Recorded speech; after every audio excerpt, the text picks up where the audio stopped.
What's up, y'all? It's your girl Kendra J, the melanated motivator. Thank you guys for tuning in to episode 3 of Melanated Motivation. I've been noticing a lot of things going on lately within the last week or so, and the same thing keeps coming to me. The same thing about protecting your peace and protecting your energy. It's like I can't shake it. Everywhere I go, it's there. It's something that is speaking to me loud and clear. Somebody actually told me everybody is not deserving of you or your energy. Have you ever found yourself to be just tired, broken, exhausted after being around someone for so long, and you like, damn, what just happened? We didn't even do nothing. Y'all probably didn't do nothing but chill, talk shit, sit on the couch, kiki, and then after that person left or you left, you were like tore up, sucked the energy out of you, that experience. Yeah, I call those succubus.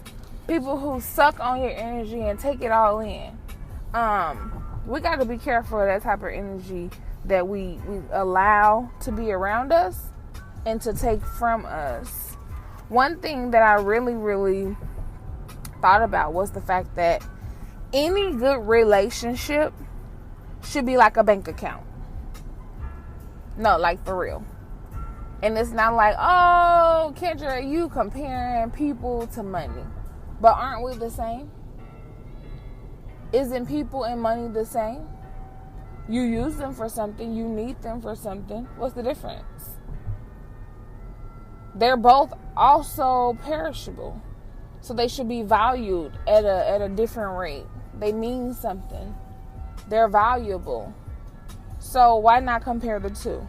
So yeah, like I said, any good relationship should be like a bank account. That includes the one between you and you as well. So the way you treat yourself should be valued. Period. There should always be more deposits than withdrawals. You ever see your bank account and you like, oh my goodness, I done took money out for this, for that. What am I doing? I haven't seen any money coming in. This is stressing me out. I need something else to happen. That's how your relationship should be. Withdrawals and deposits are how relationships work. But you should have more deposits than withdrawals. You need to be the start to the balance that you want to see displayed in your life.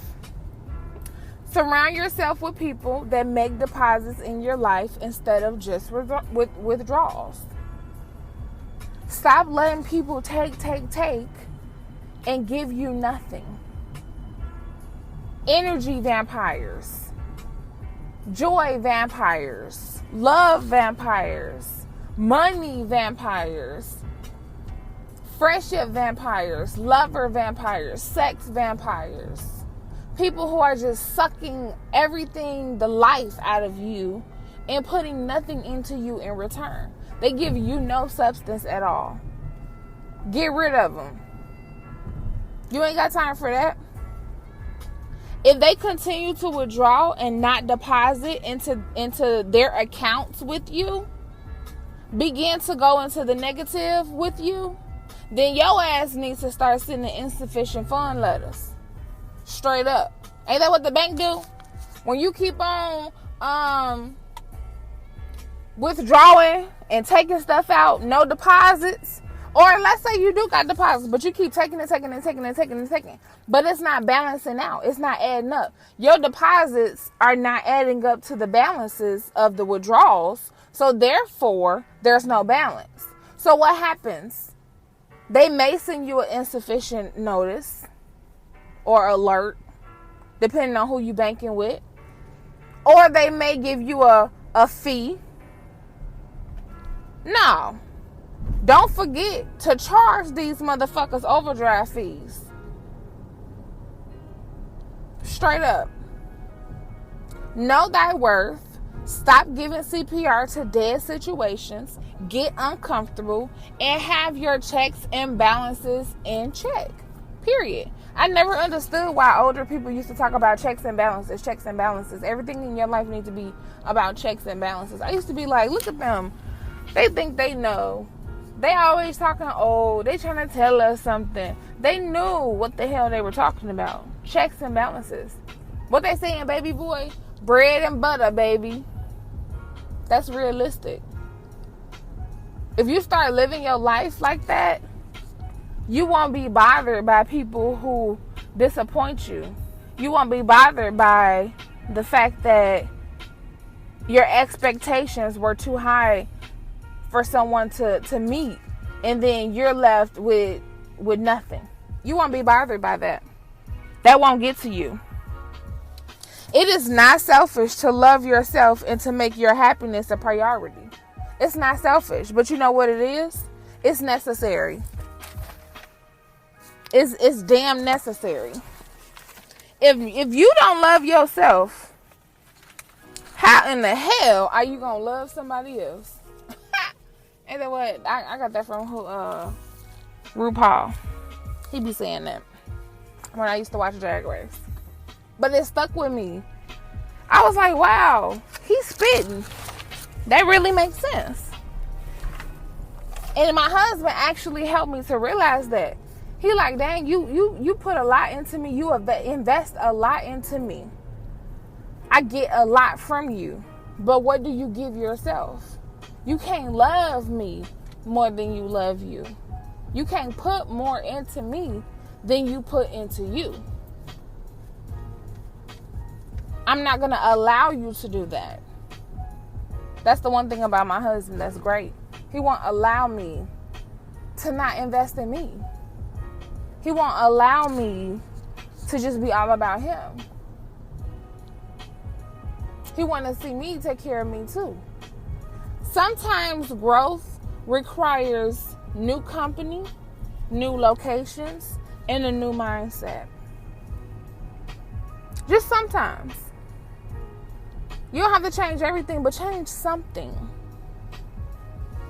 Change something. Adjust something. It'll be beneficial to you. It may be hard, but it can be done.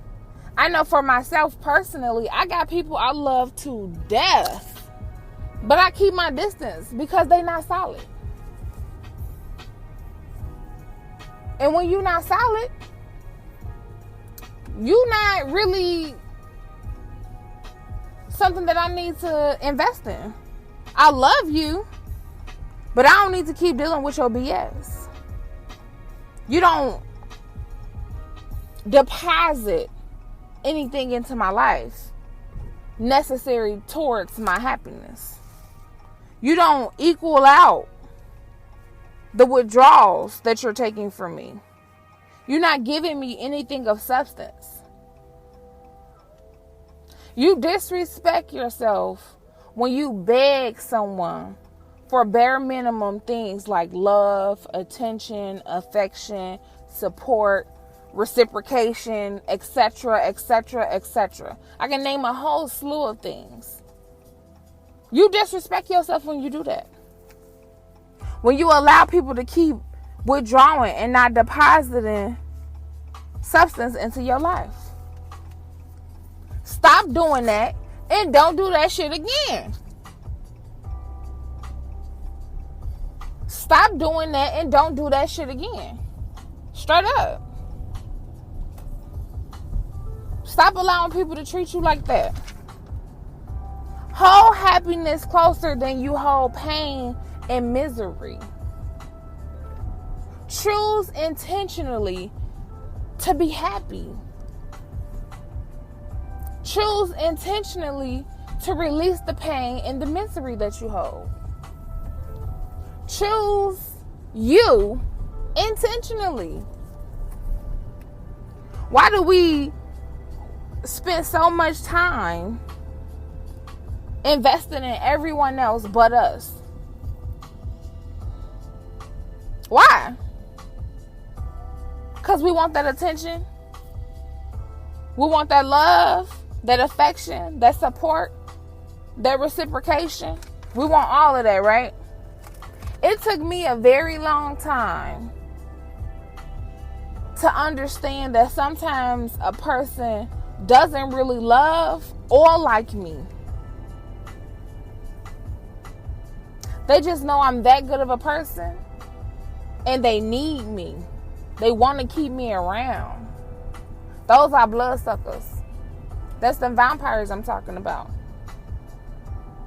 Those withdrawal peoples. They don't have no deposits.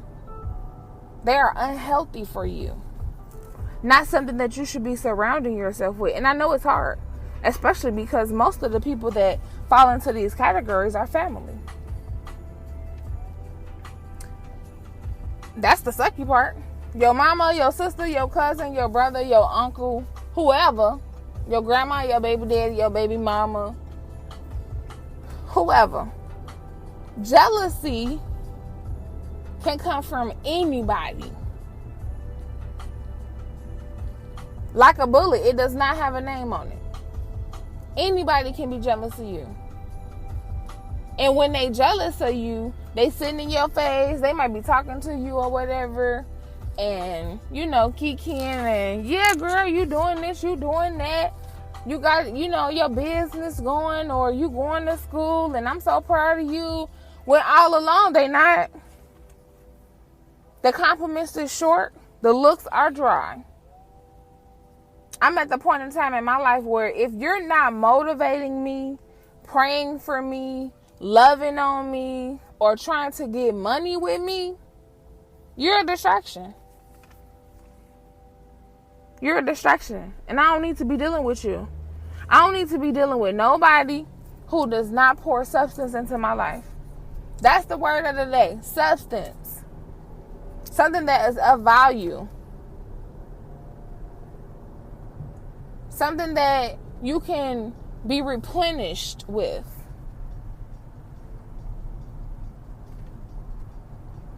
Like, everybody can't give you that. But you got to be okay with that. That's the thing. You got to be okay with that. You have to realize that you're going to get tired of showing people more love than they show to you. Why? Because that shit is draining as hell. I can't keep pouring into you. Then when you stop pouring into them, you're going to see how the shift is. They're going to start being like, look at her. She acting funny. She not, being herself how she used to be. They calling for advice or want to, hear you tell them things. Answer this question for me. How would you handle this? What you think about this?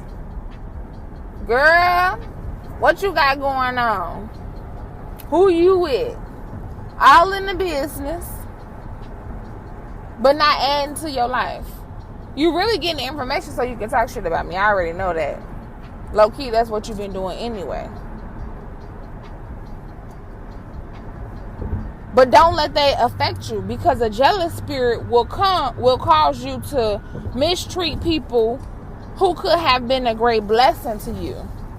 So all in all, you dealing with these bloodsuckers who been mistreating you and not doing everything that you would like for them to do. And then the people who are actually supportive of you and doing all the things that you need, you ignoring. You yelling at them, you taking your anger out on them. You're not really happy because you're not getting the results that you want from this person. So you are affected in a way that harms the ones who are A1. Then you be depressed and sad. You know why you know the real reason why you be sad? You be sad because you're attached to people who have been on and off with you. I'm going to repeat that. You're sad because you're attached to people who have been on and off with you. Them iffy, wishy-wishy people. You're paying attention to people who ignore you. You're making time for people who are too busy for you. You're too caring to people who are careless when it comes to you. That's the problem. You know what you need to do? Yeah, I know you know. Let those people go. Drop them. Get rid of them. What substance do they bring to your life? Besides heartache, sadness, disappointment. None of that is positive. None of it. There's nothing about any of that that makes me happy. How about y'all? How could any of that make you happy? All it is draining. It's not comfortable in the sense of something you can gain from. When it's stuff like that, you don't want to be comfortable in that. Uncomfortable in that. In your happiness, you don't want to be uncomfortable in your relationships. To stay happy and get happy, yeah, you're going to have to do some uncomfortable stuff. But that don't mean you have to endure some uncomfortable relationships. We have to learn to love on our people. We have to love on one another. It's some crazy shit going on in 2020, y'all. This has been a very draining and stressful year. Straight up. I don't know how spiritual my listeners are, but for myself, if only you knew, man, like, the stuff that's going on is very, very spiritual.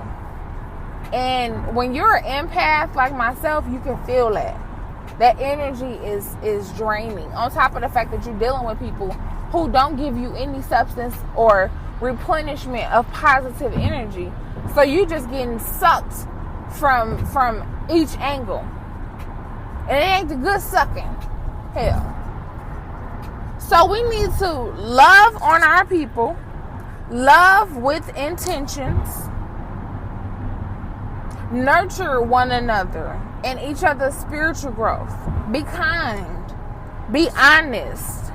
Be thoughtful. Be respectful. Be affectionate. Communicate. Be vulnerable. That's our biggest issue. We're not vulnerable. Especially not with one another. Don't nobody want to see nobody else, you know, in their softest spot. We need to do these things because love is all that matters right now. We need to come together because we struggling. Well, I don't know about y'all, but hell, I'm struggling. I'm struggling. I struggle not because I can't get it right, because I'm doing a damn good job staying on top of that. And I have the amazing support of my husband. Like, the best husband anybody could ever want me be blessed with. And yes, I'm tooting his horn because he's that. So we was in the store today and I was buying some items and I was like, babe, it's whatever price, and cause you I'm finished, you know, can you ring me out to the lady? And he came over, pulled out his wallet, and she was like, oh, what a great husband. And I smiled and I looked at him and I said, I know, right? Thank you. Grateful to have that companionship. So it's not that I'm drained because of that. I'm drained because something that Nipsey said, and my husband here right now, babe, help me remember. Didn't Nipsey say something along the lines that people don't chase and fiend for money and materials? It's loyal friendships, loyal companionships. That's what people really want. That's what gets you through. Loyalty. People that you can depend on, people that you can call, people that, can help you. Your real friend who gonna tell you, nah, sis, that ain't it. See, I've been ridiculed in my life for being that real friend. It's always, oh, you making fun of me, or you don't understand, or you just judging me, or, whatever. I've gotten that often. But it's never the case on my end. That's just how it's perceived. And I can't really, dwell on that. But as far as reciprocation goes, I've never felt like I had that back. I've never felt like I've had the opportunity. Well, I'm not going to say never. There's always been a situation to happen or a person to prevent that time or instances when I have had those type of relationships with people where the loyalty was tested based on that person or whatever the case was. And I know, loyalty is only revealed in the presence of other opportunities. So most time you think people loyal because they haven't had the opportunity to be disloyal. You really don't know if someone is truly loyal until they have the opportunity not to be. Unfortunately, I've had that instance happen to me in the past. And then when that happens, loyalty is revealed in the presence of other opportunities. So when it benefits them, hell yeah, they loyal. They loyal to a T. Friendship, like any other relationship, is an investment. It has to be give and take because life is a part of give and take. But it's about those deposits and withdrawals too. Are you sticking around because you think you're going to gain something? Or are you genuinely sticking around because you my girl, you my homie, or whatever, and we just, we rock like that? My thing is, loyalty is only able to be revealed by someone's actions in my absence. I'm more interested in a person who, when I'm gone, you can't be so confident to talk shit about me while I'm not there. You can't be so confident to tell them anything about me. Because you better believe, because nobody say nothing about my people to me. I ain't never going for that. Period. And the thing about me and my loyalty, it exudes me. Because I believe your character is the first thing that people meet before you even open your mouth. So loyalty is a given. And I know I'm loyal at a fault. That has been thrown in my face, and it is what it is. I've learned, I've lived through that to the point where I'm able to really not let it be something that affects me as much anymore. I mean, it does to a certain extent, but I mean, I guess it is what it is. I don't really know how to explain that, but it happens. It happens. It's nothing you can do. What you can do is be the best person you can be, and not worry about the person that they choosing to be, and hope for the best. Nobody can do to you more than you allow them to do. So at some point, you got to make the decision to be done with whatever negativity that's coming your way. I feel like I want y'all to really take heed to the fact that you matter, and it's okay to start saying no. to people. It's okay to not put yourself in a position to put you last. Why you gotta be last? Why? Why we so strung out on not putting ourselves in a position to be thought about first?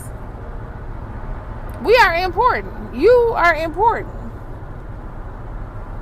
If nobody's ever told you, I'm telling you that.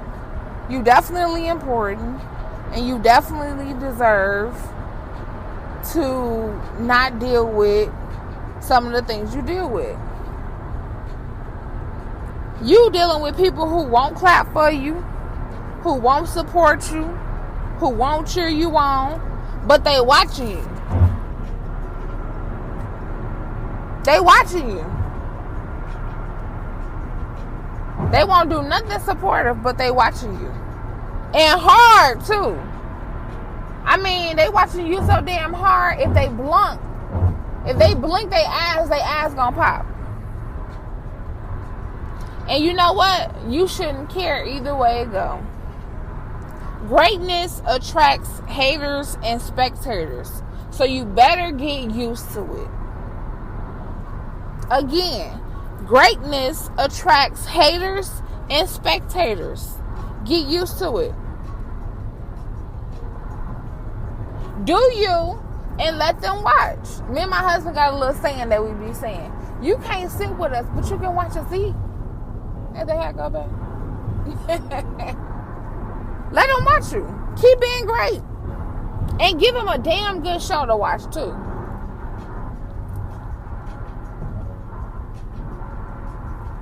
Don't allow people to take away from your greatness. Okay? And it sometimes be the ones that's closest to you. That's the killing part.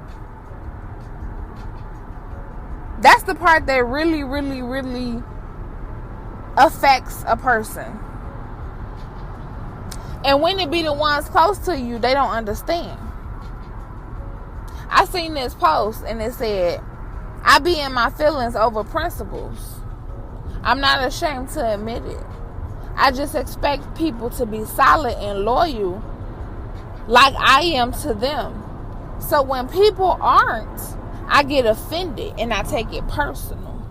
I'm still learning not to, but I'm just passionate about principles and loyalty.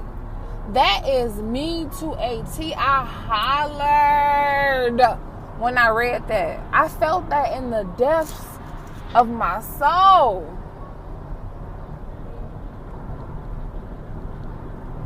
Like, Nipsey was not lying when he said people really just want a good friend. Like, my husband is my best friend. But it ain't nothing like being able to call your homegirl up and be like, bitch, let me tell you. You know?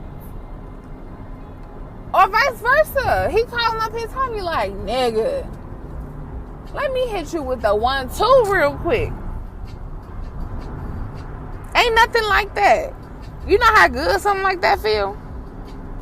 It feels great. It's like one of the best feelings in the world to be able to have somebody that you can just shoot the shits with and talk to outside of your, main home or whatever. It just, I don't know. I can't describe it.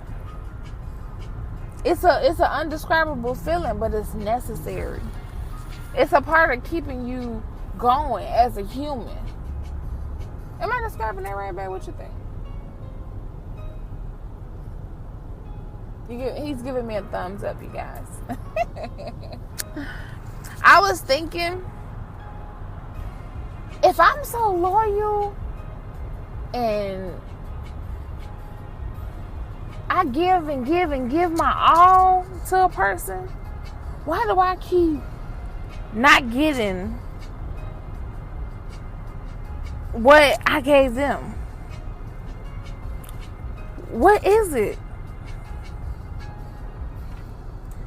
It's not your job to detox toxic people, is what came to me.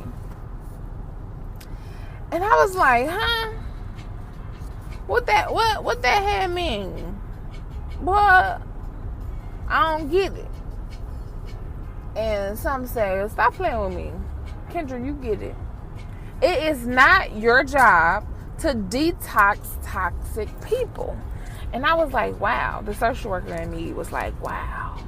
You know, I do have a niche for not necessarily projects, but fixing people. Fixing problems. I got all the answers. I got the advice. You know, I make it look good. Everybody like, oh, how y'all doing that? How y'all doing this? Y'all got it going on. And don't get me wrong, that is the case. But that shit took hard work. It takes hard work. It's an everlasting job. And then I thought, like, does this mean I'm creating friendships and relationships with toxic people? Is that what you're telling me? I'm attracting toxicity? Yes, that's what that means.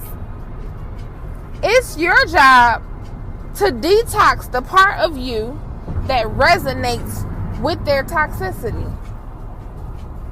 So basically what it's saying is, it's not your job to fix motherfuckers, but you need to figure out what it is about you that makes you always want to fix them. Your ass ain't Olivia Pope. Hell, she was a mess. She was the mess. She out here fixing everybody, and all along her daddy was a sociopath. Like, say what? They out here ruining each other's lives.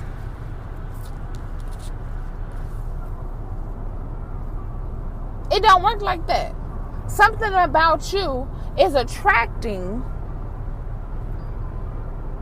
the disloyalty that you keep receiving. I know that don't make sense, but it's true. I had to learn that. I had to really break that down and be like, wow, what is it about me that's attracting disloyalty? You know what it is? You know what it is about you that's attracting that? The fact that you put those people first. You show them that you don't matter to you. So that's why you attract that type of energy. If you don't matter to you, why the hell should you matter to them? Duh. Don't that make sense?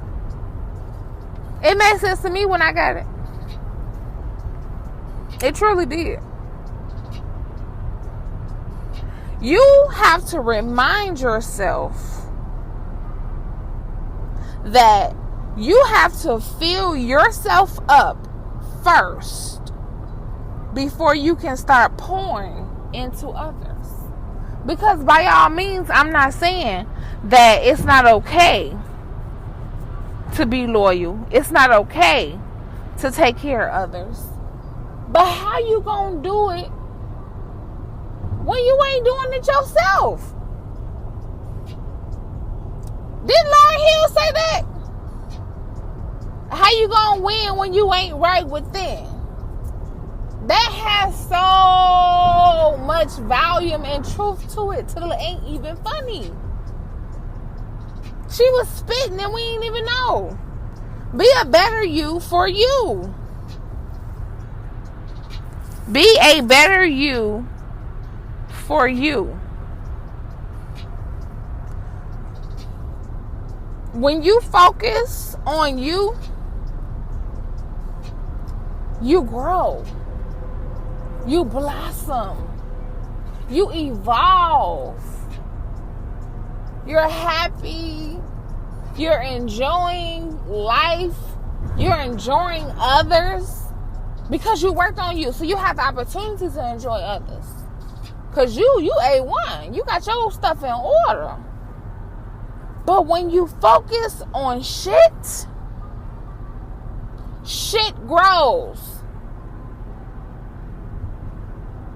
Do y'all hear what I'm saying? When you focus on you, you grow. But when you focus on shit, shit grows. Stop growing shit.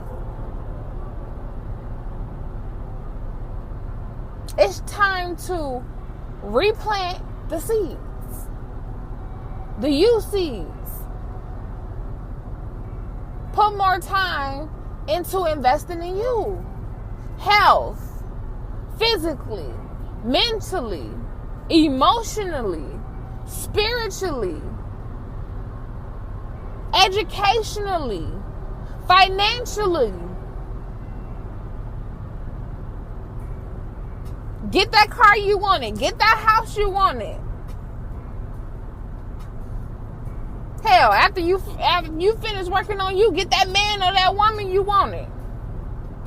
Manifest it. Speak it into existence. But it starts with you. It starts with you. That's all I got for y'all today. It starts with you. Focus on you so you can grow. Not that other stuff. You want to kill them weeds, throw it out, clean your pot, whatever you got to do. It's time to focus on you. Be in the now. And remember, everything else is last week's problem. Thanks, y'all, for listening to Melanated Motivation. It's your girl, Kendra J. Until next time. Bye.